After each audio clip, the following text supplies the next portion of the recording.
some people who have said it's false that the incubus spirit is birthed from the succubus. They claim that the succubus was birthed from the incubus, but no, based on history, based on what I've gathered, there was never a male sex demon. There was never a male sex demon. You know, now one could argue that back in the days, Lucifer came down as Satan, and that's how the first incubus spirit was born. But see, at that time, that was just Satan himself. That wasn't the incubus spirit. That was Satan. That was separate from the incubus spirit. Okay? That was separate from the incubus spirit. But whatever was instilled onto Lilith to be more demonic in the way that she chose to be and more satanic in the way that she chose to be, that's where the origins of the succubus occurred, and upon her seducing the archangel. And thus you start to see this generation flow of the succubus and incubus spirit, or the succubi and the incubi. That's plural, you know, when you say succubi and incubi.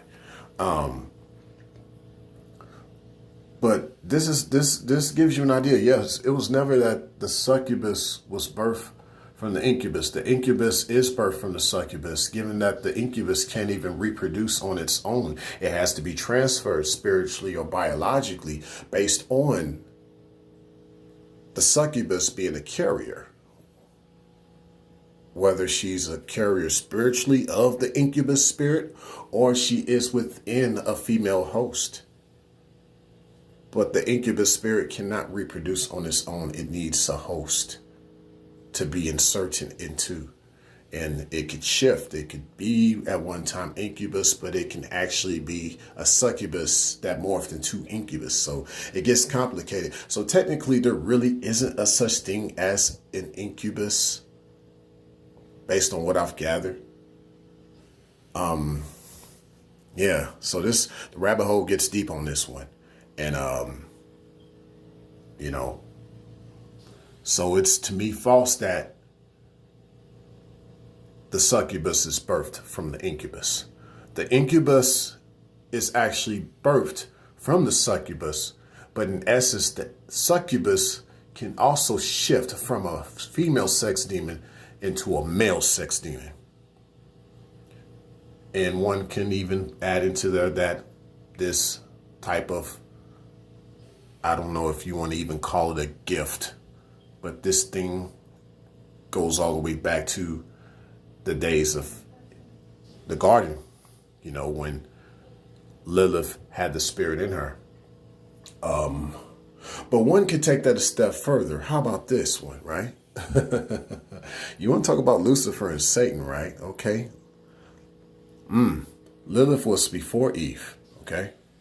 So that's one thing I need to correct myself on. So after she'd already had her messed up mind as far as spirituality, and she went against creation as the feminine gender for Adam, and she decided to seduce an archangel, you know, basically she was Lucifer's teammate when he got struck down and he was upon the earth. And maybe, as one would say, when Lucifer became Satan, he gave Lilith some game.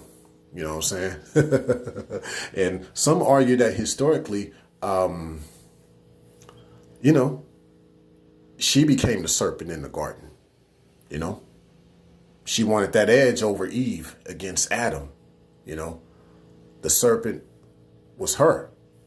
You know, Satan turned her into a serpent because she wanted that edge. You know, like I said, man, this gets deep, but I want y'all to think differently as far as what the incubus really is. Technically, the incubus may not even exist. It's just a morphed version of the succubus, since the succubus possibly can metamorph from female to male at any moment.